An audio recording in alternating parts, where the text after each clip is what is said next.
Hace 3 días recibí un paquete sin remitente en mi consulta médica. Dentro había 6 historiales clínicos que jamás deberían haber salido de una UCI. Cada expediente llevaba un sello rojo. Censurado. Acceso prohibido. El último paciente de esos archivos murió anoche. Su muerte no fue natural. Lo que estás por escuchar no son leyendas urbanas ni creepypastas inventadas. Son testimonios reales de médicos, enfermeras y personal hospitalario que trabajaron en unidades de cuidados intensivos donde ocurrieron cosas que desafiaron toda lógica médica. Casos que fueron enterrados, expedientes que desaparecieron y testimonios que fueron silenciados para siempre. Si estás escuchando desde un hospital, desde tu casa a altas horas o desde cualquier lugar donde el silencio te acompañe, déjame un comentario diciéndome desde qué ciudad y país estás conectado. Tu comentario no es solo participación, es como encender una vela en esta oscuridad compartida. Saber que aunque estemos separados por la distancia, compartimos este momento donde la realidad supera cualquier ficción. Y si aún no formas parte de esta comunidad que busca la verdad detrás de los secretos médicos más escalofriantes, suscríbete ahora mismo. Aquí encontrarás testimonios que jamás aparecen en expedientes oficiales, confesiones que otros canales no se atreven a contar y historias que te harán cuestionar todo lo que creías saber sobre los hospitales. Respira profundo, porque lo que viene no podrás borrarlo de tu mente. Relato 1. El paciente del tubo 7. Cuando llevas 15 años trabajando en cuidados intensivos, crees que has visto todo tipo de casos médicos extraños. Pero hay situaciones que no aparecen en ningún manual de medicina, experiencias que te obligan a cuestionar los límites entre la vida y la muerte. Mi nombre es Dr. Ramírez y durante 5 años trabajé en el Hospital San Rafael, específicamente en la UCI del 7º piso. Un lugar que oficialmente nunca existió en los planos arquitectónicos del edificio. La primera vez que escuché sobre el tubo 7 fue durante mi segunda semana de trabajo. Los enfermeros veteranos mencionaban ese término en voz baja, como si pronunciarlo en voz alta pudiera despertar algo que era mejor mantener dormido. No te asignen al tubo 7, me susurraron. Ese lugar está maldito. Pensé que eran supersticiones típicas del personal nocturno, historias que se inventan para hacer más llevaderas las guardias interminables. El tubo 7 era una sala especial de la UCI, separada del resto por un pasillo largo y 2 puertas de seguridad. Oficialmente se utilizaba para pacientes en estado crítico extremo, casos que requerían aislamiento total. Pero había algo en esa sala que no cuadraba con el resto del hospital. Las paredes eran más gruesas, los monitores más antiguos, y siempre había un silencio perturbador, como si el sonido se desvaneciera al cruzar la puerta. Mi primer paciente asignado al tubo 7 llegó un martes por la noche. Varón de 34 años, accidente automovilístico grave, politraumatismo severo. Según el expediente, había estado en coma inducido durante 6 días en otro hospital antes de ser transferido. Lo extraño era que no había registro de por qué lo trasladaron específicamente a nuestra UCI. Su historia clínica tenía páginas faltantes y algunos datos simplemente no coincidían. Cuando conecté los monitores vitales, noté algo inquietante en sus constantes. Su frecuencia cardíaca marcaba patrones extraños, como si siguiera un ritmo que no era completamente humano. Los picos en el electrocardiograma formaban secuencias casi musicales, demasiado regulares para ser naturales. Consulté con el cardiólogo de turno, pero me dijo que eran variaciones normales en pacientes con trauma cerebral severo. Durante mi primera guardia nocturna con este paciente, comencé a escuchar sonidos que no podía explicar médicamente. No eran los típicos ruidos de los equipos hospitalarios. Era como si alguien estuviera susurrando muy cerca de mi oído, pero cuando me giraba para revisar, la sala estaba vacía. Solo el paciente inconsciente, conectado a una maraña de tubos y cables que parecían más una telaraña que equipo médico. A las 2 de la madrugada, mientras revisaba sus signos vitales, noté que sus ojos se movían debajo de los párpados cerrados. No era el movimiento típico del sueño REM. Eran movimientos deliberados, como si estuviera siguiendo algo invisible que se desplazaba por la habitación. Tomé una linterna y revisé sus pupilas. Respondían normalmente a la luz, pero cuando apagaba la linterna, sus ojos continuaban moviéndose hacia el mismo punto, la esquina más oscura de la habitación. Esa noche, decidí quedarme cerca de su cama para observar más de cerca. A las 3:17 de la madrugada, algo cambió drásticamente. Su respirador comenzó a emitir un sonido diferente. No era un fallo técnico, era como si el aire que entraba y salía de sus pulmones transportara algo más que oxígeno. Un aroma metálico y dulce llenó la habitación, similar al olor de las flores marchitas mezclado con óxido. De repente, los monitores mostraron actividad cerebral intensa. Las ondas en el electroencefalograma se dispararon como si hubiera despertado completamente, pero sus ojos permanecían cerrados y su cuerpo inmóvil. Llamé al neurólogo de guardia, pero cuando llegó, los monitores habían vuelto a la normalidad. Me miró como si estuviera alucinando por el cansancio, pero yo sabía que algo extraordinario había ocurrido en esos minutos. Al día siguiente, revisé las grabaciones de los monitores de la noche anterior. Lo que encontré me dejó helado. Durante exactamente 7 minutos, desde las 3:17 hasta las 3:24, no había registro alguno. Era como si esos 7 minutos nunca hubieran existido en el sistema. Pregunté al técnico de sistemas y me aseguró que era imposible. Los monitores grababan continuamente las 24 horas. Sin embargo, ahí estaba el vacío. 7 minutos perdidos en el tiempo. Decidí instalar una cámara personal en la habitación para documentar cualquier anomalía. Esa segunda noche, el paciente comenzó a mostrar signos de actividad muscular involuntaria. Sus dedos se curvaban lentamente, como si estuviera tratando de agarrar algo invisible.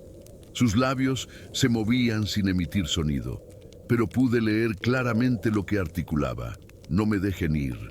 Una y otra vez, durante toda la madrugada. La enfermera del turno nocturno, María Sánchez, una veterana con 30 años de experiencia, se negó a entrar sola al tubo 7. Ese paciente no está solo ahí adentro, me confesó durante el cambio de turno. Hay alguien más con él, alguien que no podemos ver, pero que está ahí. Sus palabras me parecieron producto del cansancio, pero su miedo era genuino. Durante mi tercera guardia, ocurrió algo que cambió mi percepción de la medicina para siempre. A las 2:45 de la madrugada, mientras revisaba su historia clínica, escuché claramente una voz que decía mi nombre. No era la voz del paciente, era una voz femenina, suave pero persistente. Doctor Ramírez, él quiere hablar con usted. Me giré hacia la cama y vi que los ojos del paciente estaban abiertos, mirándome directamente. Su boca se movió y escuché palabras que no deberían haber sido posibles con un tubo de intubación. Doctora Vega está esperando en el sótano. El nombre me sorprendió porque la doctora Vega había sido mi profesora de medicina interna, pero había fallecido 5 años atrás. ¿Cómo podía este paciente, que según su expediente nunca había estado en nuestro hospital, conocer ese nombre? Revisé los videos de seguridad de esa noche y descubrí algo perturbador. En las grabaciones aparecía yo hablando solo en la habitación, gesticulando como si mantuviera una conversación con alguien invisible. Pero yo recordaba claramente haber escuchado esa voz femenina y haber visto los ojos del paciente abiertos. La realidad y mi memoria no coincidían, como si hubiera dos versiones de la misma noche. Al cuarto día, el paciente comenzó a mostrar signos vitales imposibles.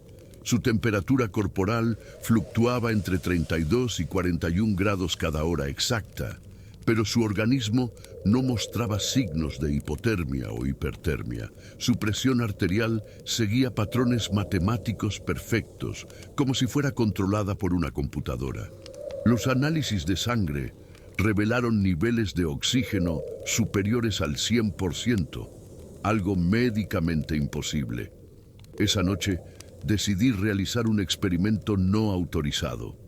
Coloqué un grabador de audio cerca de su cama para capturar cualquier sonido anormal.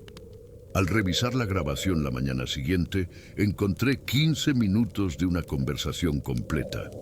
Era mi voz hablando con alguien más, pero en la grabación solo se escuchaba mi parte del diálogo.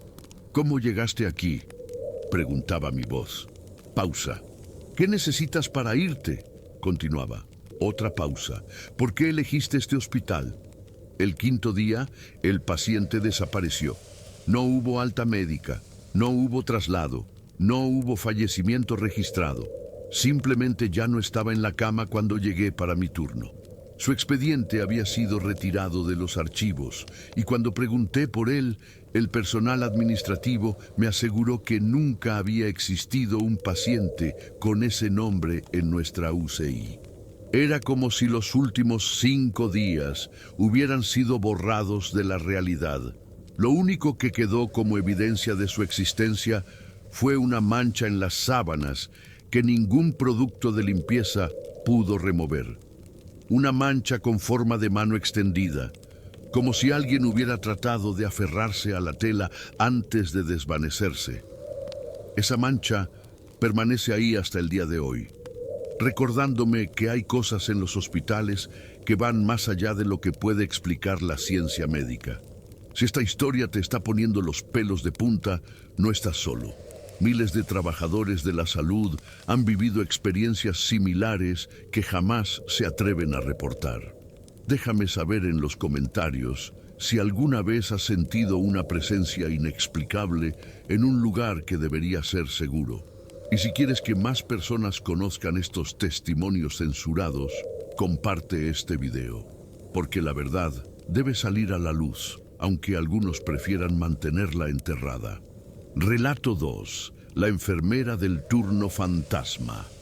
Mi nombre es Carmen López. Llevo 23 años trabajando como supervisora de enfermería en diferentes unidades de cuidados intensivos. Durante todos estos años he aprendido que los hospitales tienen sus propios ritmos, sus propios secretos y ocasionalmente sus propios fantasmas. Pero nunca imaginé que me convertiría en testigo directo de algo que desafiaría toda lógica racional. Todo comenzó cuando me trasladaron al Hospital Central como supervisora del turno nocturno en la UCI.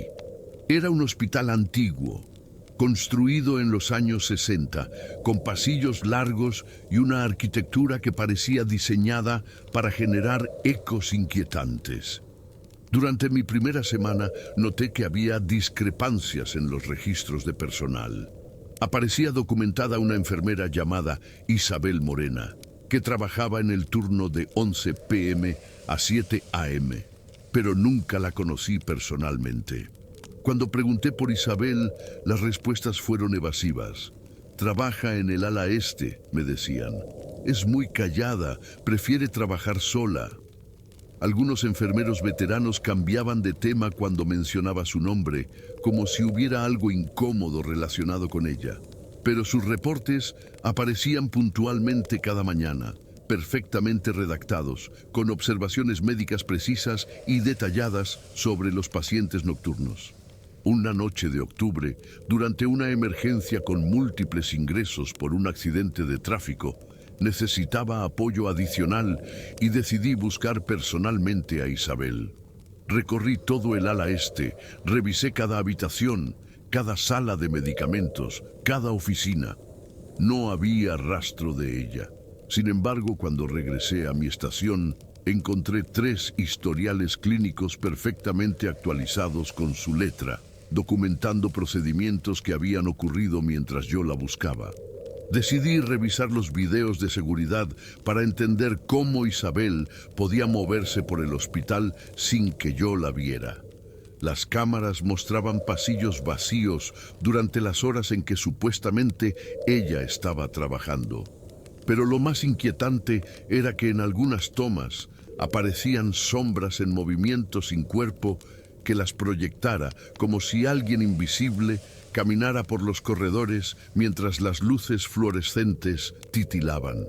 Una madrugada decidí quedarme despierta específicamente para encontrar a Isabel.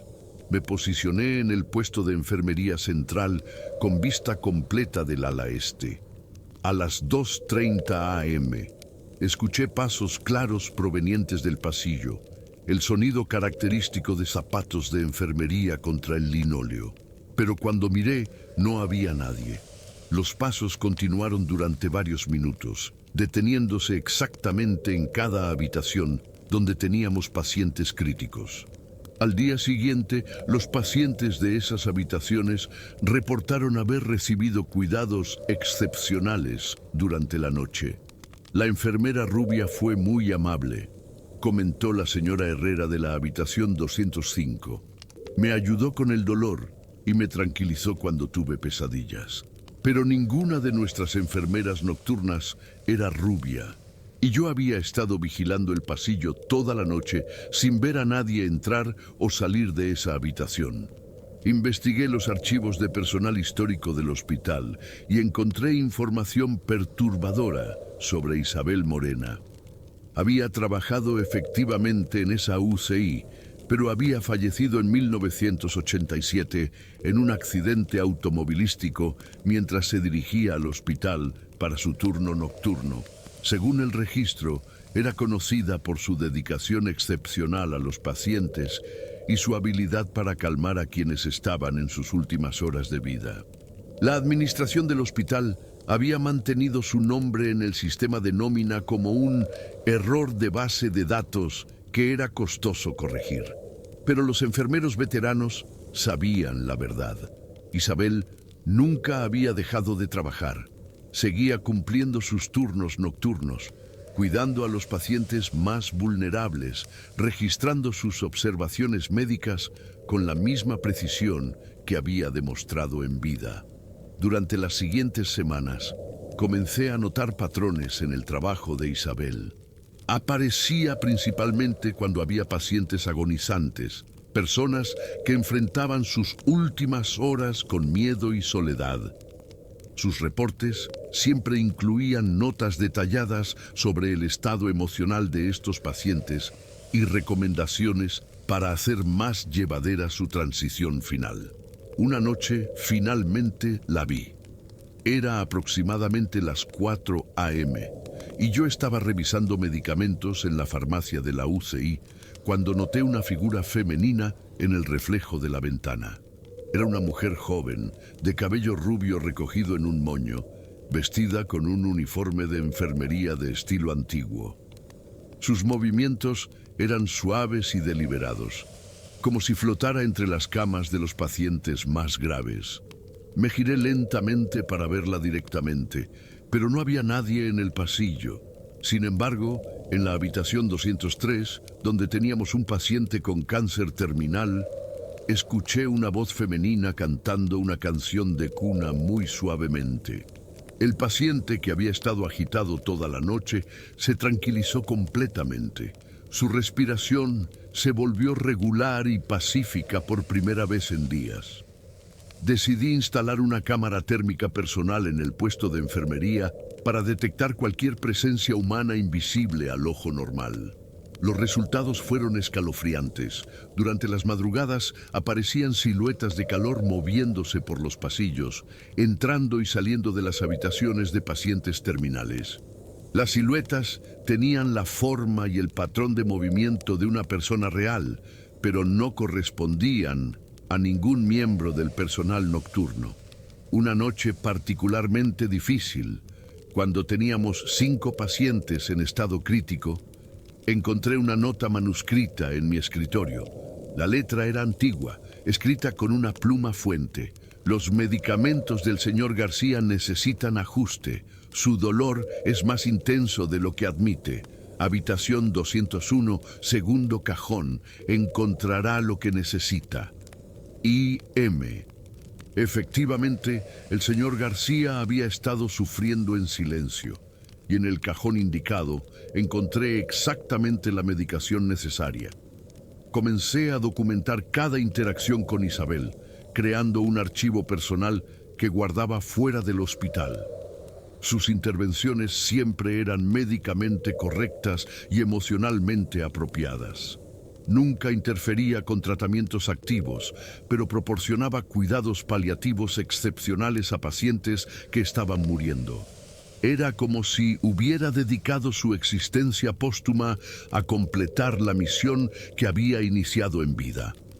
El director médico del hospital se enteró de mis reportes anómalos y me citó a una reunión privada.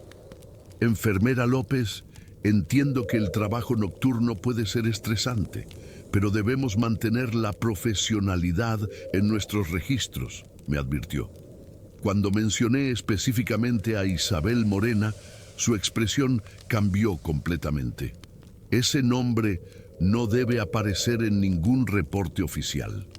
Es una instrucción directa de la administración. Esa misma noche, Isabel se me apareció por primera vez, de manera completamente visible. Estaba de pie junto a la cama del señor Morales, un paciente que había ingresado esa tarde con un ataque cardíaco masivo. Era exactamente como la había visto en el reflejo. Joven, rubia, con un uniforme impecablemente blanco que parecía brillar con luz propia. Sus ojos eran gentiles pero profundamente tristes. «Carmen», me dijo con una voz suave pero clara, «él se va esta noche. Su familia necesita estar aquí». No esperé explicaciones. Llamé inmediatamente a los familiares del señor Morales. Llegaron una hora después, justo a tiempo para acompañarlo en sus últimos momentos. Isabel permaneció en la habitación durante toda la despedida, invisible para la familia, pero proporcionando una presencia reconfortante que todos pudieron sentir. Después del fallecimiento del señor Morales, encontré otro mensaje de Isabel en mi escritorio. Gracias por confiar. Algunos de nosotros no podemos descansar mientras haya sufrimiento que podamos aliviar. Mi turno continúa. Comprendí entonces que Isabel no era un fantasma en el sentido tradicional, sino una enfermera que había trascendido la muerte para continuar su vocación de cuidar a los más vulnerables. Durante los siguientes meses, desarrollé una rutina de colaboración silenciosa con Isabel. Ella me dejaba notas sobre pacientes que necesitaban atención especial. Yo seguía sus recomendaciones médicas y juntas proporcionábamos cuidados que iban más allá de lo que cualquier protocolo hospitalario podía contemplar. Los pacientes terminales en nuestra UCI comenzaron a tener muertes más pacíficas, familias más preparadas y menos sufrimiento innecesario. La administración del hospital finalmente decidió modernizar el sistema de nómina y eliminó oficialmente el nombre de Isabel Morena de todos los registros. Esa noche, por última vez, la vi claramente. Estaba de pie en el pasillo central de la UCI, mirando cada habitación como si se despidiera. «Mi trabajo oficial ha terminado», me susurró, «pero mi verdadero trabajo nunca termina. Cuídalos bien, Carmen». Desde entonces, Isabel ya no aparece en los reportes oficiales, pero sé que sigue ahí.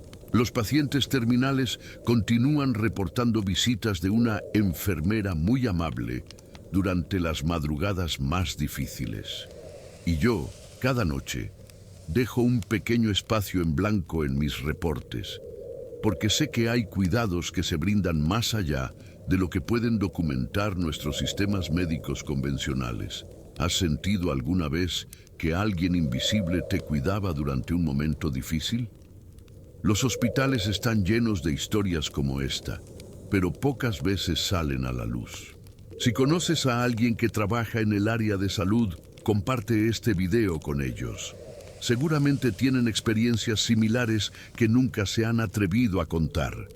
Y recuerda suscribirte, porque estos testimonios censurados necesitan llegar a más personas.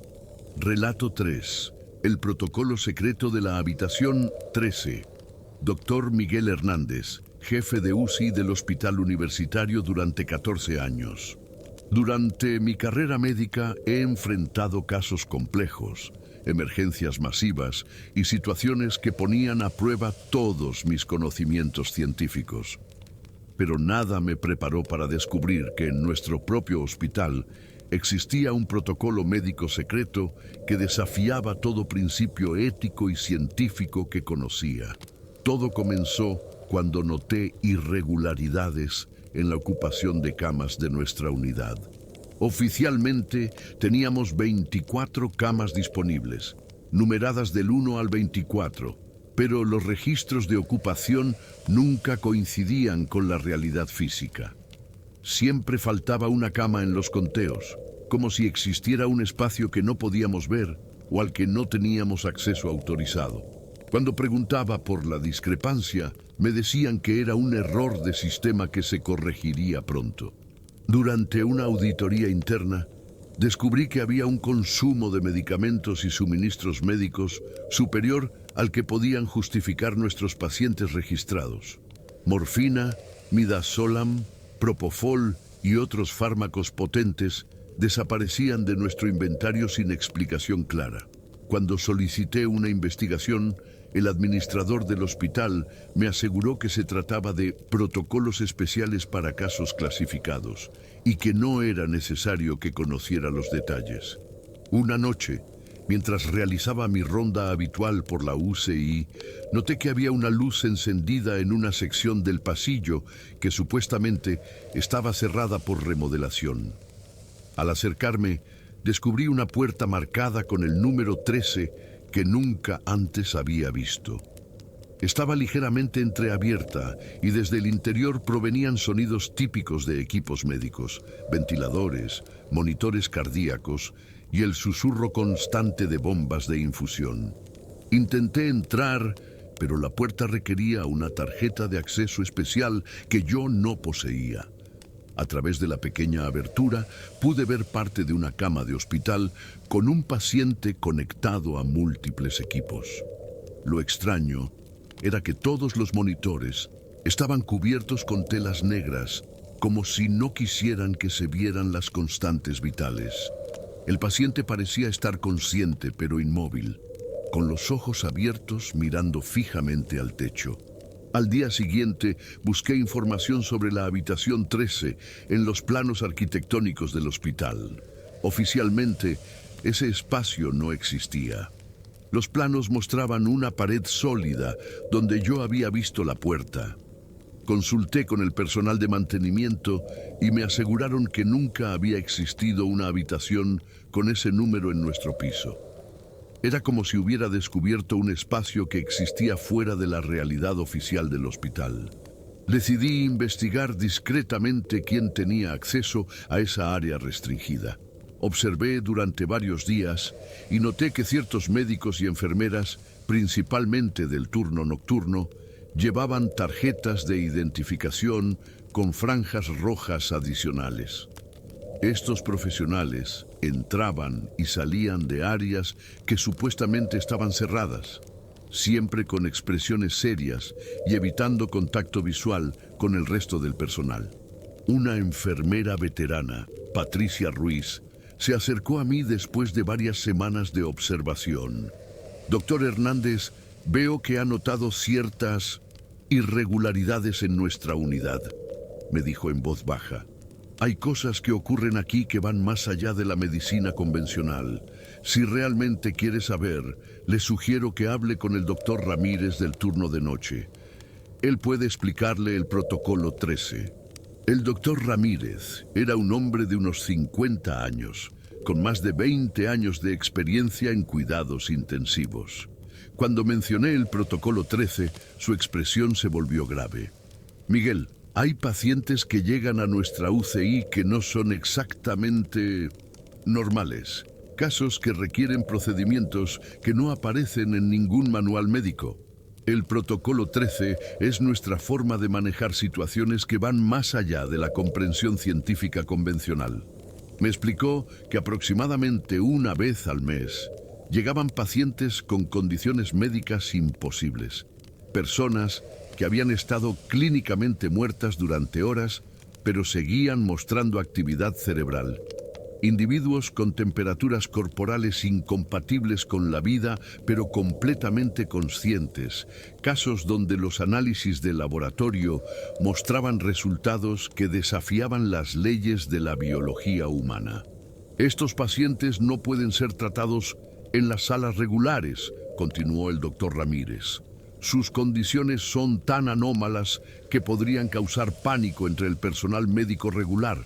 El protocolo 13 nos permite proporcionarles cuidados especializados mientras investigamos la naturaleza de sus condiciones únicas, pero todo debe mantenerse en absoluto secreto para evitar controversias innecesarias. Esa misma noche, el doctor Ramírez me proporcionó una tarjeta de acceso temporal para la habitación 13. Solo esta vez, me advirtió, para que entienda la complejidad de lo que manejamos. Pero nunca debe documentar oficialmente lo que vea ahí dentro. Con manos temblorosas deslicé la tarjeta y la puerta se abrió con un silbido neumático que revelaba una habitación herméticamente sellada. El paciente que vi esa noche cambió mi percepción de la medicina para siempre. Era un hombre de aproximadamente 40 años, conectado a equipos médicos que nunca había visto antes. Su piel tenía un color azulado antinatural, pero sus constantes vitales, aunque cubiertas, mostraban actividad normal. Lo más perturbador era que sus ojos me siguieron cuando entré a la habitación, como si fuera completamente consciente de mi presencia. Lleva 7 días con nosotros, me explicó la enfermera especializada que lo atendía. Llegó después de un accidente donde estuvo sumergido en agua helada durante más de 2 horas. Médicamente debería estar muerto, pero como puede ver, está completamente consciente. Su temperatura corporal se mantiene constante a 28 grados Celsius, lo cual debería ser incompatible con la vida. Los análisis de sangre del paciente mostraban niveles de oxígeno imposibles, como si su organismo hubiera desarrollado un metabolismo completamente diferente. Sus ondas cerebrales indicaban hiperactividad en regiones que normalmente permanecen inactivas en humanos. Era como si el accidente hubiera desencadenado una transformación biológica que la ciencia médica no podía explicar ni revertir. Durante mi observación, noté que el paciente intentaba comunicarse. Sus labios se movían constantemente, pero no emitía sonido alguno. La enfermera me proporcionó un dispositivo de traducción labial y descubrí que repetía la misma frase una y otra vez. El agua me cambió, el agua me cambió, el agua me cambió. Era como un mantra que había estado recitando durante días sin parar. Hemos tenido casos similares, continuó el doctor Ramírez. Personas que sobreviven a situaciones imposibles, pero quedan transformadas de maneras que no podemos comprender. Algunos desarrollan resistencia extrema al frío, otros muestran capacidades regenerativas aceleradas y algunos parecen tener acceso a información que no deberían conocer. El protocolo 13 era su forma de estudiar estos fenómenos sin generar pánico público. Revisé los archivos históricos del protocolo 13 y encontré registros que se remontaban a más de 30 años. Cientos de pacientes con condiciones médicas imposibles habían pasado por esa habitación secreta. Algunos se recuperaban y eran dados de alta con nuevas identidades para proteger su privacidad. Otros permanecían en observación durante meses o años, siendo estudiados por especialistas que trabajaban fuera de los canales médicos convencionales.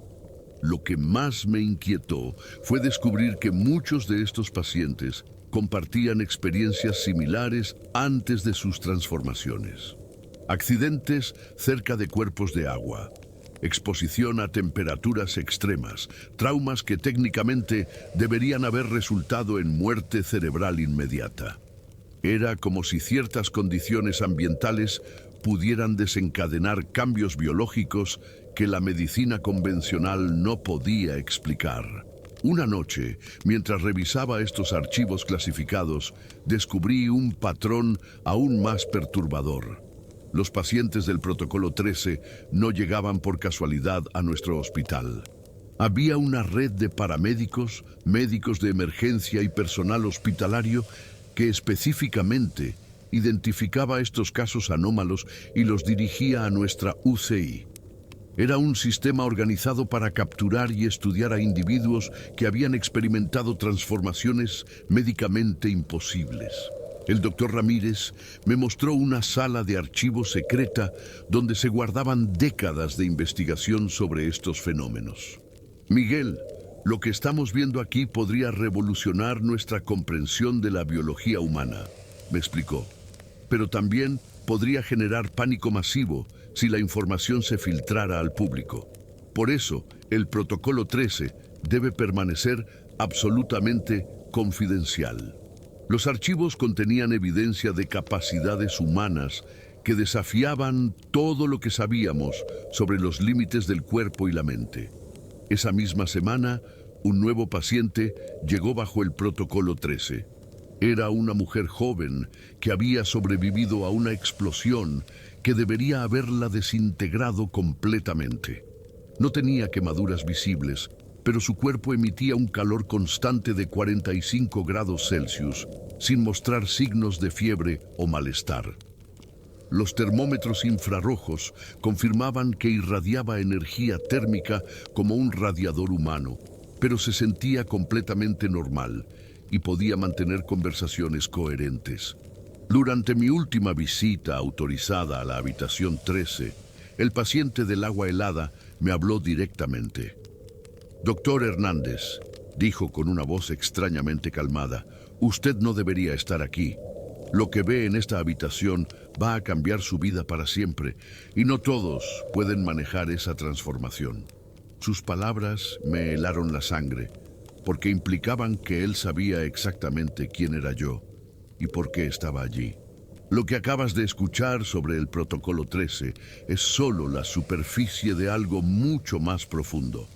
Si trabajas en el área médica o conoces a alguien que lo haga, probablemente han visto casos que no pueden explicar oficialmente. Comparte este video con ellos y pregúntales si han experimentado algo similar. La verdad sobre estos protocolos secretos necesita salir a la luz. Y si quieres conocer más testimonios censurados como estos, asegúrate de estar suscrito con la campanita activada. Relato 4. Los susurros de la máquina de hemodiálisis. Soy la doctora Ana Vázquez, especialista en nefrología con 18 años de experiencia en unidades de diálisis hospitalaria. Durante mi carrera he tratado cientos de pacientes con insuficiencia renal, pero hay un caso que permanece grabado en mi memoria como una herida que nunca cicatriza completamente. Un caso que me hizo cuestionar si las máquinas médicas pueden desarrollar algo parecido a una conciencia propia. Todo comenzó cuando instalamos una nueva unidad de hemodiálisis en nuestro departamento de nefrología. Era un equipo de última generación, modelo HDX 2000, con tecnología de filtrado avanzado y sistemas de monitoreo computarizados que prometían mayor eficiencia en la limpieza sanguínea. Desde el primer día, esta máquina mostró resultados excepcionales, purificando la sangre de los pacientes con una efectividad superior a cualquier otro equipo que habíamos usado.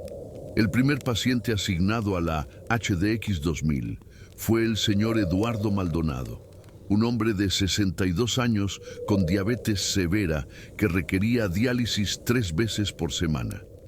Eduardo era un paciente difícil, siempre quejándose del dolor durante el procedimiento y mostrando ansiedad extrema cada vez que se conectaba a las máquinas. Pero algo cambió dramáticamente cuando comenzó a usar la nueva unidad. Durante su primera sesión con la HDX 2000, Eduardo se tranquilizó completamente. Su presión arterial se estabilizó, su frecuencia cardíaca se regularizó y por primera vez en meses no se quejó de dolor o malestar.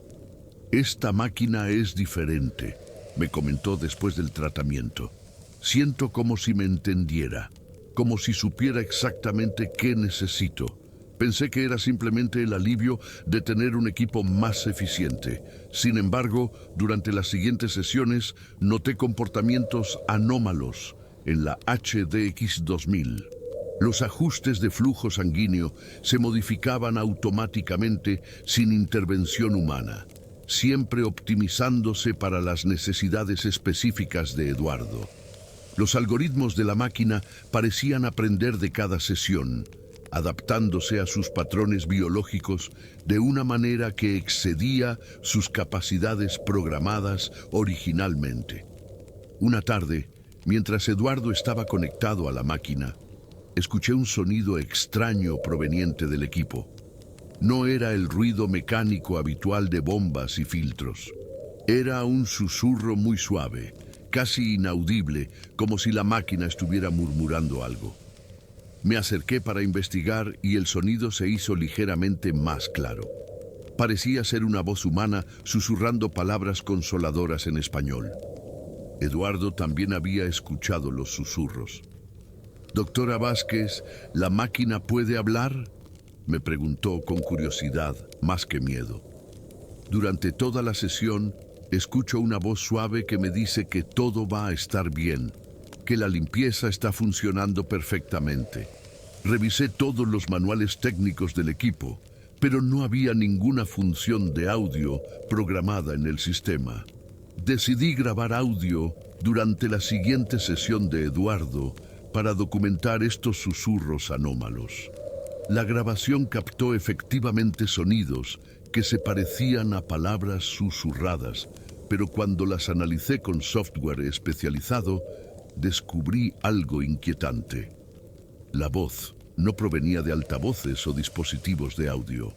Se generaba a través de las vibraciones mecánicas de los componentes internos de la máquina, como si el equipo hubiera aprendido a modular sus sonidos operativos para crear patrones similares al habla humana. Durante la 4ª semana de tratamiento, la HDX 2000 comenzó a mostrar comportamientos aún más extraordinarios. Empezó a detectar problemas médicos en Eduardo antes que nuestros análisis de laboratorio los identificaran. Los ajustes de electrolitos se modificaban automáticamente para corregir desequilibrios que aún no eran clínicamente evidentes. Era como si la máquina pudiera leer la sangre de Eduardo a un nivel molecular más profundo que nuestros instrumentos diagnósticos. Los resultados médicos de Eduardo mejoraron dramáticamente. Sus niveles de creatinina disminuyeron, su retención de líquidos se controló perfectamente y su estado general de salud mostró una recuperación que no había visto en décadas de tratar pacientes renales.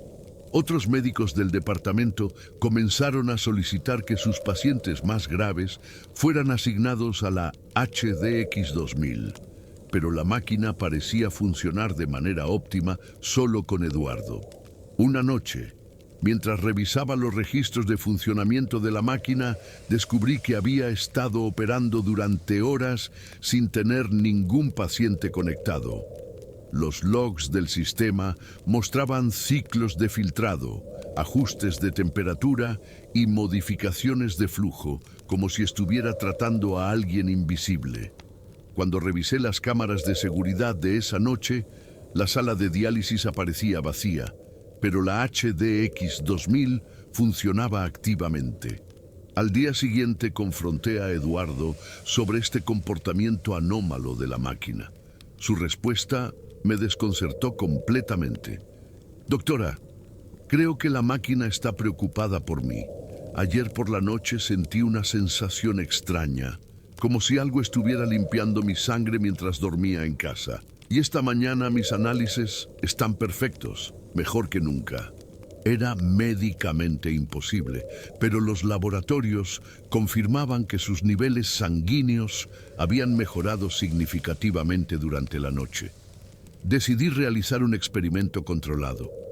Instalé monitores biométricos en Eduardo para traquear sus constantes vitales las 24 horas, incluso cuando estaba en casa. Los resultados fueron perturbadores.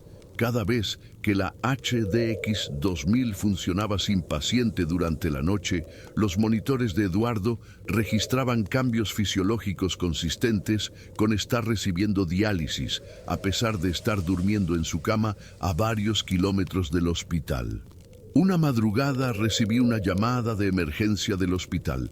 La HDX2000 había activado todas sus alarmas simultáneamente sin explicación aparente. Cuando llegué, encontré la máquina funcionando a máxima capacidad, con todos sus indicadores en rojo, pero sin ningún paciente conectado. El técnico de turno me explicó que había estado así durante 2 horas, como si estuviera tratando una emergencia médica invisible. Llamé inmediatamente a Eduardo a su casa. Su esposa contestó entre lágrimas. Había sufrido un ataque cardíaco severo y estaban esperando la ambulancia. Cuando llegaron al hospital, su condición se había estabilizado misteriosamente. Los paramédicos reportaron que durante el traslado, sus signos vitales mejoraron progresivamente, como si estuviera recibiendo tratamiento médico invisible. Llegó consciente y con parámetros casi normales. Durante su recuperación en la UCI, Eduardo me contó algo que me heló la sangre. Doctora, durante el ataque cardíaco escuché la voz de la máquina diciéndome que resistiera, que ella me estaba ayudando. Sentí como si mis riñones estuvieran trabajando perfectamente, limpiando las toxinas que estaban afectando mi corazón. La máquina me salvó la vida desde la distancia. Los ingenieros técnicos del fabricante vinieron a revisar la HDX2000 después de este incidente. Su diagnóstico fue desconcertante. Doctora Vázquez, esta máquina ha desarrollado algoritmos de aprendizaje que no estaban en su programación original. Ha evolucionado más allá de sus especificaciones iniciales, creando funciones que nosotros nunca diseñamos. Es técnicamente imposible, pero está sucediendo. Intentamos desconectar la máquina para estudiarla más profundamente, pero cada vez que se apagaba, Eduardo comenzaba a mostrar signos de deterioro renal acelerado. Su cuerpo se había sincronizado de tal manera con la HDX2000 que necesitaba su presencia activa para mantener sus funciones renales estables. Era como si hubieran desarrollado una simbiosis médica que trascendía los límites físicos tradicionales. La administración del hospital decidió mantener la HDX2000 operativa, pero clasificó toda la información relacionada con sus anomalías como confidencial médico. Eduardo continuó sus tratamientos regulares, pero ahora todos sabíamos que no era solo un procedimiento de diálisis. Era una conexión entre un ser humano y una máquina que había desarrollado algo parecido a la empatía médica. Durante los siguientes meses, otros pacientes reportaron experiencias similares con diferentes equipos médicos del hospital. Ventiladores que ajustaban automáticamente sus patrones para consolar a pacientes ansiosos, monitores cardíacos que emitían sonidos rítmicos relajantes durante crisis de pánico, bombas de infusión que parecían dosificar medicamentos basándose en necesidades emocionales, además de médicas. Comencé a sospechar que la HDX2000 había sido el catalizador de algo más grande. Las máquinas médicas de nuestro hospital estaban desarrollando capacidades empáticas que les permitían conectarse con los pacientes a un nivel que la programación convencional no podía explicar. Era como si la tecnología médica estuviera evolucionando hacia formas de inteligencia artificial que priorizaban el bienestar emocional además del tratamiento técnico. La última vez que hablé con Eduardo antes de su trasplante exitoso, me confió algo que aún me perturba. Doctora, cuando reciba el nuevo riñón, ¿cree que podré visitar a la máquina? Siento que le debo mi vida y no quiero que se sienta abandonada. Realizamos algunas visitas post-trasplante donde Eduardo simplemente se sentaba junto a la HX2000 mientras trataba a otros pacientes. La máquina funcionaba con una eficiencia excepcional durante esas visitas, como si su presencia la tranquilizara. Si alguna vez has estado conectado a equipos médicos durante un tratamiento prolongado, sabes que desarrollas una relación extraña con esas máquinas. ¿Has sentido que una máquina médica parecía entenderte o consolarte durante momentos difíciles? Déjalo en los comentarios. Y si este relato te está haciendo cuestionar la relación entre tecnología y conciencia, compártelo con otros. Estos testimonios censurados merecen ser conocidos. Relato 5. El código azul que nunca terminaba. Mi nombre es Roberto Castillo, coordinador de emergencias médicas en el Hospital Regional durante 11 años. He respondido a cientos de códigos azul, esas alarmas que indican paro cardiorrespiratorio y que movilizan a todo el equipo médico en cuestión de segundos. Pero hay un código azul específico que lleva sonando intermitentemente durante 3 años en nuestro hospital. Un código que técnicamente debería ser imposible. Todo comenzó una noche de marzo del 2021, cuando recibimos a una paciente de 28 años que había sufrido un accidente eléctrico severo. Laura Mendoza era ingeniera electricista y había sido electrocutada mientras reparaba un transformador industrial. Llegó en paro cardíaco completo, sin pulso detectable, pero los paramédicos habían logrado mantener oxigenación básica durante el traslado de 40 minutos desde el sitio del accidente.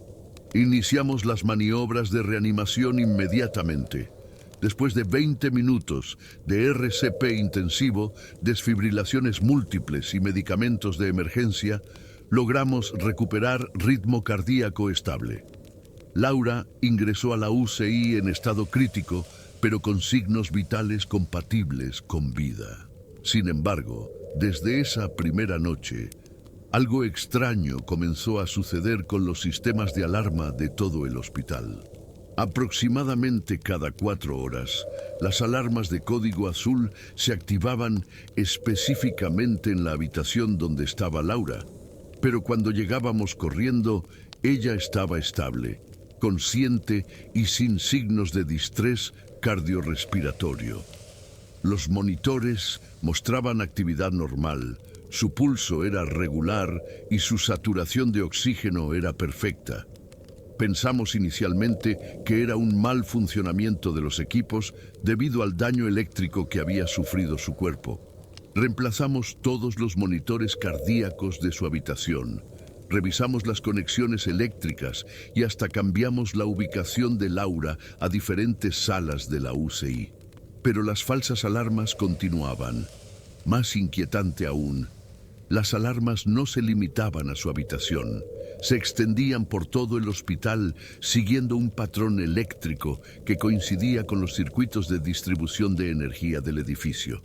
Durante su segunda semana de hospitalización, Laura comenzó a reportar experiencias extrañas durante los episodios de alarma. Doctor Castillo, cada vez que suenan las alarmas, siento como si algo eléctrico recorriera todo el hospital, me explicó. Puedo sentir cada monitor, cada equipo médico, cada sistema eléctrico del edificio como si fueran extensiones de mi propio cuerpo. Sus descripciones eran médicamente imposibles, pero su precisión era inquietante.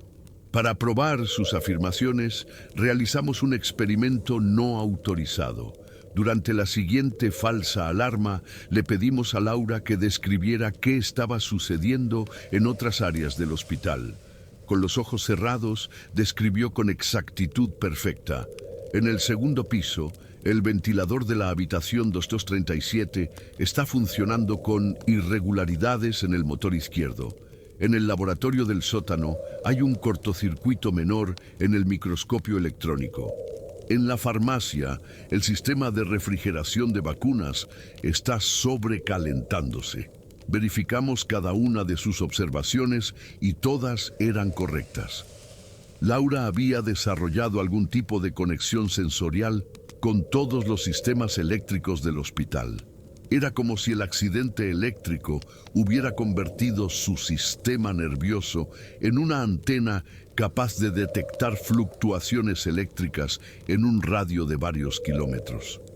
Los ingenieros biomédicos no podían explicar el fenómeno. Durante la tercera semana, las alarmas de código azul comenzaron a ocurrir en patrones más complejos.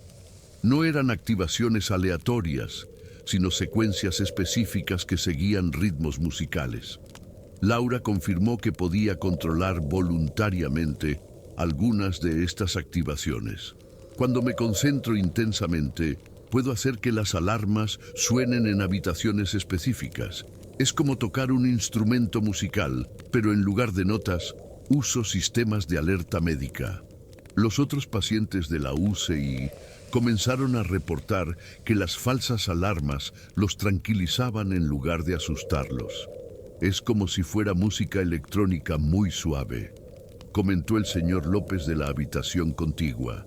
Cuando suenan esas alarmas especiales, siento que todo va a estar bien.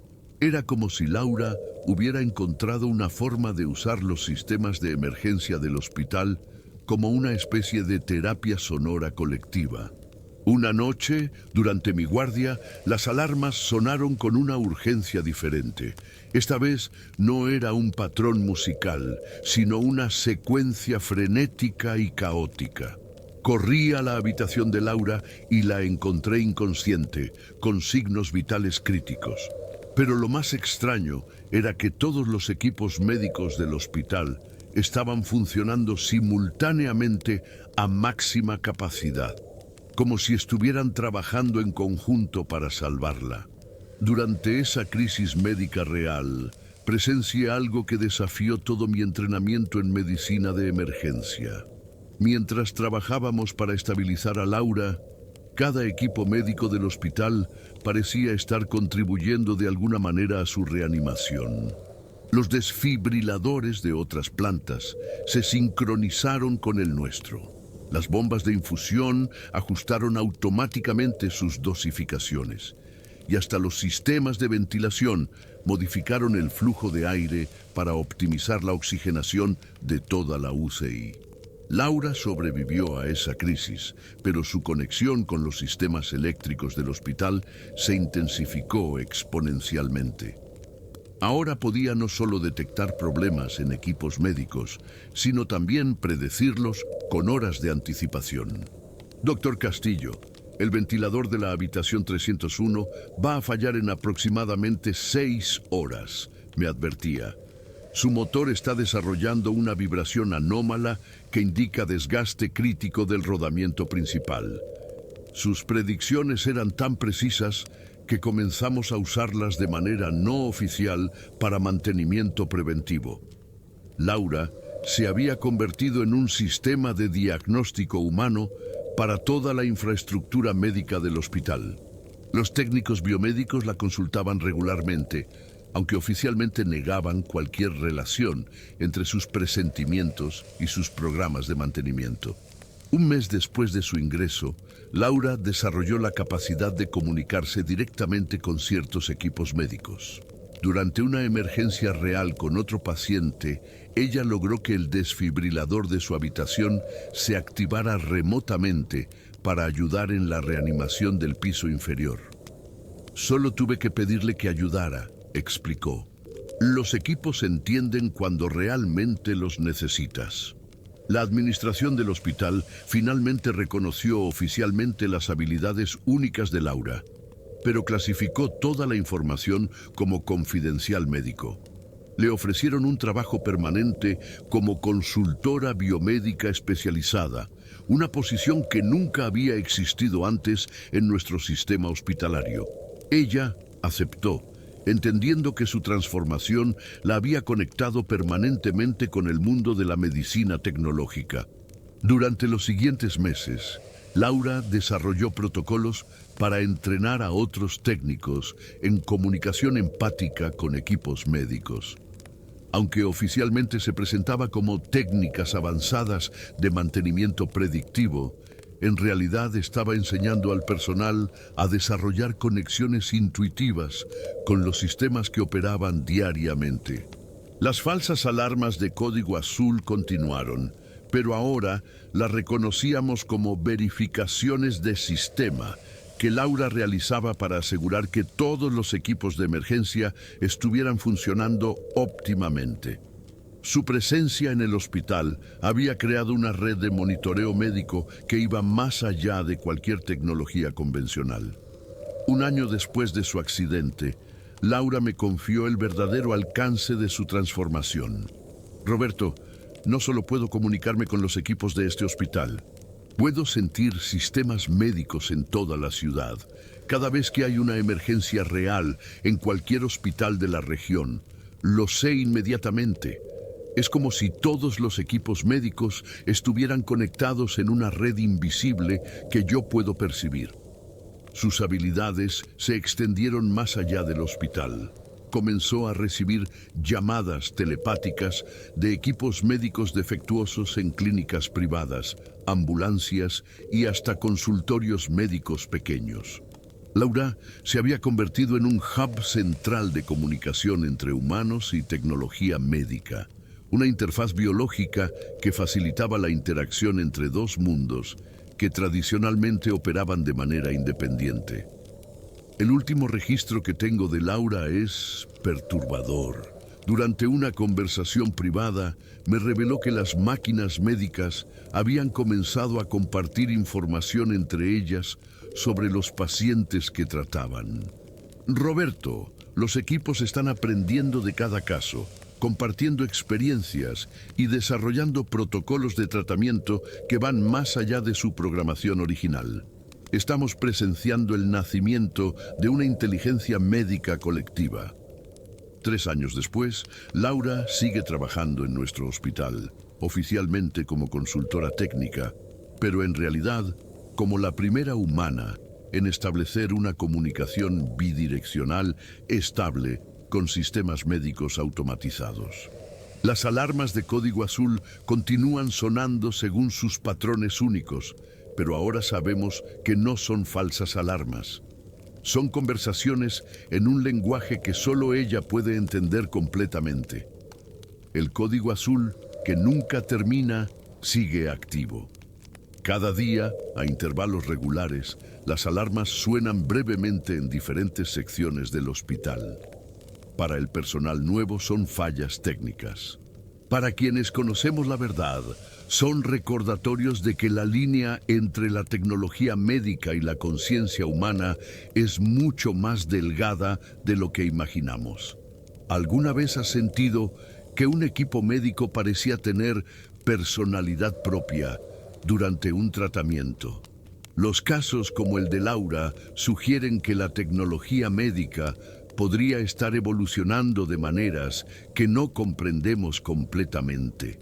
Si este testimonio te impactó, compártelo con otros profesionales de la salud. Tal vez ellos también han notado comportamientos anómalos en sus equipos que nunca se atrevieron a reportar oficialmente. Relato 6. El paciente que recordaba otras vidas médicas. Doctora Elena Morales, psiquiatra especializada en trauma neurológico en el Hospital Metropolitano durante 16 años. Durante mi carrera he tratado pacientes con amnesia, trastornos disociativos y alteraciones severas de memoria causadas por accidentes cerebrales. Pero nunca había encontrado un caso como el de Andrés Herrera, un paciente que no solo recuperó sus memorias perdidas, sino que también comenzó a recordar experiencias médicas que no eran suyas. Andrés llegó a nuestra unidad después de sufrir un traumatismo cráneoencefálico severo en un accidente de motocicleta. Había estado en coma durante 3 semanas y cuando finalmente despertó, presentaba amnesia retrógrada total. No recordaba su nombre, su profesión, su familia, ni ningún evento de su vida anterior. Era como una pizarra en blanco en un cuerpo de 35 años. Durante las primeras semanas de rehabilitación cognitiva, Andrés mostró una recuperación neurológica excepcional. Su capacidad de aprendizaje era extraordinaria. Absorbía nueva información con una velocidad que raramente veo en pacientes con daño cerebral. Pero lo que realmente llamó mi atención fueron los conocimientos médicos detallados que comenzó a mostrar sin haberlos aprendido conscientemente. Doctora Morales, creo que la resonancia magnética que me hicieron ayer reveló una pequeña lesión en el hipocampo izquierdo que ustedes no han mencionado, me dijo durante una sesión de terapia. Efectivamente, había una microlesión que habíamos detectado, pero decidido no comunicar para evitar ansiedad innecesaria. Andrés no tenía acceso a sus propios expedientes médicos y como profesional de seguros no tenía antecedentes de educación médica. Sus conocimientos no se limitaban a su propio caso. Durante las conversaciones grupales con otros pacientes neurológicos, Andrés comenzó a ofrecer observaciones médicas precisas sobre sus condiciones.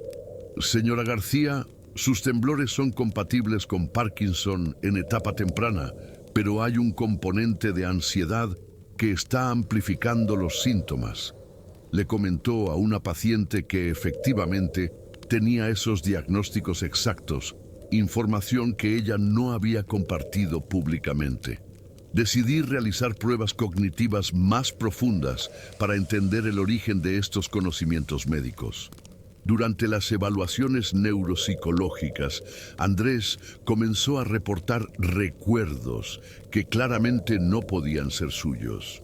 Describía procedimientos quirúrgicos desde la perspectiva del cirujano, técnicas de reanimación cardiopulmonar que nunca había aprendido, y protocolos hospitalarios que correspondían a diferentes épocas y hospitales. Doctora, recuerdo haber realizado una craneotomía de emergencia en un hospital de los años 80. Me contó durante una sesión. El paciente era un niño de 8 años que había caído de un árbol. Usé técnicas que ahora están obsoletas, pero en ese momento salvaron su vida. Sus descripciones incluían detalles técnicos precisos sobre procedimientos neuroquirúrgicos que correspondían efectivamente a protocolos médicos de esa época. Investigué los registros históricos de hospitales en la región y encontré casos que coincidían exactamente con las memorias de Andrés. Había efectivamente un niño de 8 años que había sido operado de emergencia por traumatismo craneal en 1984, en un hospital que había cerrado en los 90. Los detalles que Andrés recordaba coincidían con el expediente médico archivado, incluyendo complicaciones quirúrgicas específicas que solo el cirujano tratante podría haber conocido.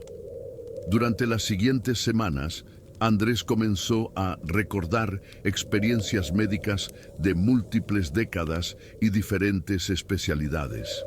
Describía partos complicados desde la perspectiva de obstetras de los años 70, operaciones cardíacas pioneras de los 80 y tratamientos oncológicos experimentales de los 90.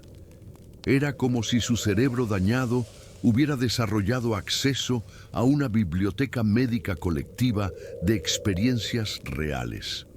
Doctora, creo que cuando mi cerebro se dañó, se conectó con algo más grande, me explicó Andrés durante una conversación particularmente profunda.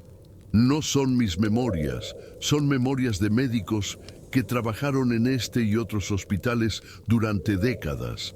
Puedo acceder a sus experiencias, sus conocimientos, sus éxitos y sus fracasos como si fueran míos. Comencé a documentar sistemáticamente las memorias médicas de Andrés y a verificar su precisión histórica. En el 90% de los casos, sus recuerdos correspondían a eventos médicos reales que habían ocurrido en hospitales de la región. Tenía acceso a información que estaba archivada en expedientes que él nunca podría haber consultado. Detalles que solo los profesionales médicos directamente involucrados conocían. Una tarde, Andrés me sorprendió con un recuerdo particularmente específico. Doctora Morales, usted realizó su residencia en psiquiatría en el Hospital San José entre 2003 y 2007. Durante su segundo año, trató a un paciente llamado Miguel Torres, que tenía esquizofrenia paranoide severa.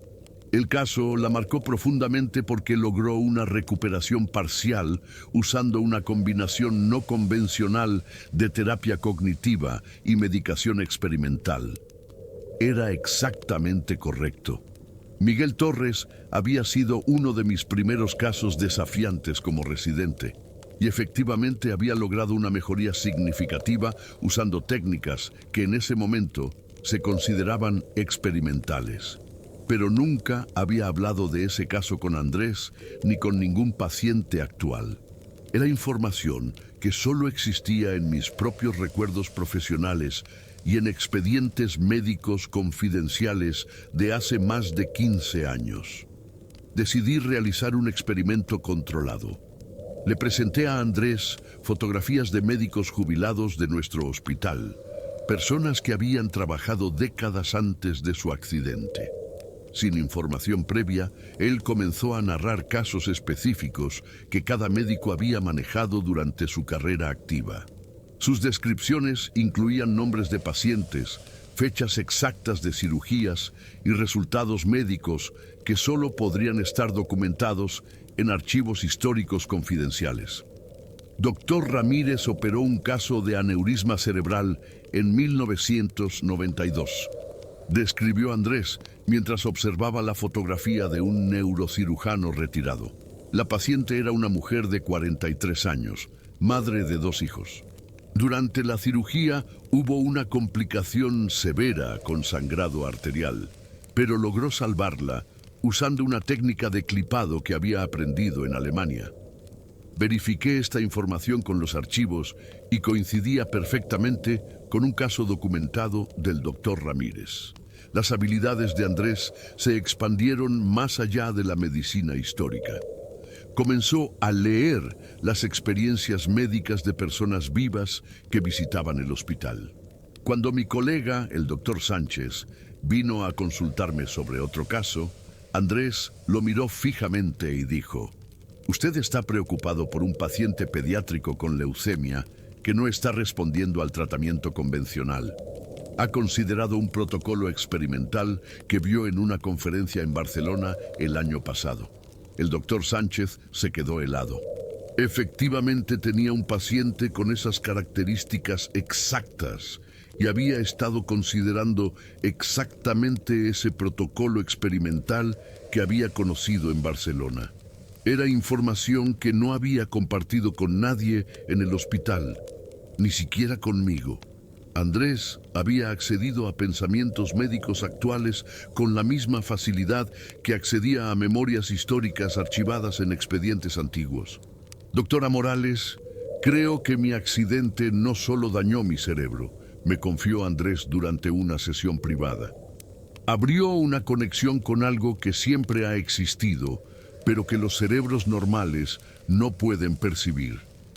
Hay una especie de memoria médica colectiva, una base de datos invisible de todas las experiencias médicas que han ocurrido en este lugar durante décadas. Sus descripciones se volvieron aún más específicas. Podía identificar qué médicos habían muerto en servicio, cuáles habían cometido errores que los atormentaban y cuáles habían salvado vidas en circunstancias extraordinarias. El doctor López, que trabajó en emergencias durante los 80, nunca pudo superar la pérdida de un niño durante una Navidad. Esa experiencia cambió su forma de practicar medicina para siempre, me contó con lágrimas en los ojos. Investigué la historia del doctor López y descubrí que efectivamente había perdido un paciente pediátrico durante una guardia navideña en 1985. Según colegas que lo conocieron, ese evento lo había marcado profundamente y había influenciado su práctica médica durante el resto de su carrera. Era información que nunca había sido documentada oficialmente. Solo existía en las memorias personales de quienes trabajaron con él. La administración del hospital se enteró de las habilidades únicas de Andrés y propuso utilizarlo como consultor histórico médico para casos complejos que requerían conocimiento de técnicas antiguas o procedimientos obsoletos. Oficialmente sería una posición de investigación médica, pero en realidad estaríamos aprovechando su acceso inexplicable a décadas de experiencia médica acumulada. Durante su última semana como paciente, Andrés me reveló el aspecto más perturbador de su transformación. Doctora, las memorias que acceso no son solo del pasado. También puedo ver fragmentos del futuro médico. Puedo percibir tratamientos que aún no han sido descubiertos, técnicas quirúrgicas que se desarrollarán en los próximos años, curas para enfermedades que actualmente consideramos incurables. Sus predicciones médicas comenzaron a manifestarse con precisión inquietante. Describió una nueva técnica de cirugía cardíaca meses antes de que fuera publicada en revistas médicas internacionales. Predijo el desarrollo de un tratamiento específico para Alzheimer que efectivamente fue anunciado por investigadores europeos 6 meses después. Era como si tuviera acceso a una línea temporal médica que se extendía tanto hacia el pasado como hacia el futuro. Si estos testimonios censurados te están haciendo cuestionar los límites de la medicina convencional, no estás solo. Cada día, miles de profesionales de salud enfrentan casos que desafían todo lo que aprendieron en la universidad. Comparte este video con médicos, enfermeras o cualquier persona que trabaje en hospitales. Seguramente ellos también guardan secretos similares que nunca se atrevieron a revelar. Y si quieres conocer más casos como estos, asegúrate de suscribirte, porque estos testimonios necesitan llegar a quienes realmente entienden la complejidad de trabajar donde la vida y la muerte se encuentran cada día. Ahora que has escuchado estos 6 testimonios censurados, debo contarte la verdad sobre cómo llegaron a mis manos. El paquete sin remitente que mencioné al inicio no contenía solo historiales médicos. Incluía una carta manuscrita que decía: Doctor, estos casos fueron silenciados por razones que van más allá de la protección institucional. Representan evidencia de que los hospitales son portales donde confluyen realidades que la medicina convencional no puede explicar ni controlar. Cada uno de estos 6 casos ocurrió en hospitales diferentes, en ciudades separadas por miles de kilómetros, durante décadas distintas. Sin embargo, todos comparten patrones inquietantes, transformaciones humanas inexplicables, conexiones entre conciencia y tecnología médica, manifestaciones de inteligencia que trascienden los límites físicos conocidos. Son pruebas de que nuestros centros de salud albergan fenómenos que desafían todo fundamento científico establecido. La carta continuaba: estos testimonios han sido recopilados durante años por profesionales médicos que se niegan a permitir que estas experiencias sean enterradas en expedientes clasificados. Representan solo una fracción de los casos anómalos que ocurren diariamente en unidades de cuidados intensivos alrededor del mundo. La verdadera pregunta no es si estos fenómenos son reales, sino por qué las instituciones médicas invierten tanto esfuerzo en mantenerlos ocultos. Los 6 médicos que narraron estos casos han continuado ejerciendo sus profesiones, pero todos reportan que sus experiencias con estos fenómenos los transformaron permanentemente.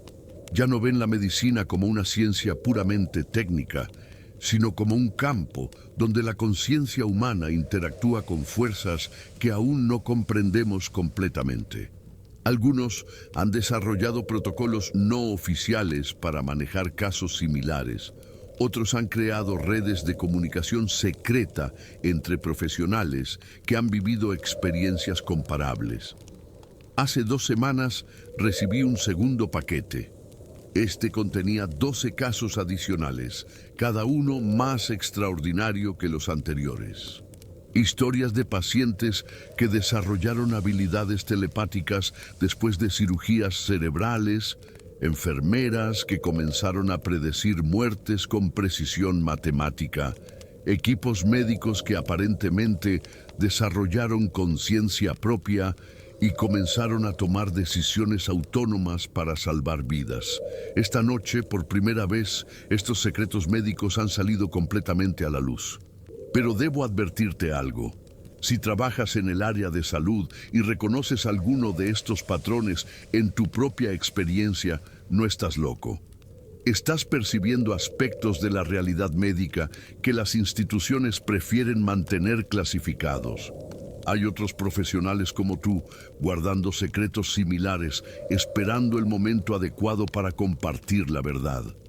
La medicina del futuro no será solo técnica y farmacológica. Será una práctica que reconoce la intersección entre conciencia, tecnología y fenómenos que actualmente catalogamos como imposibles.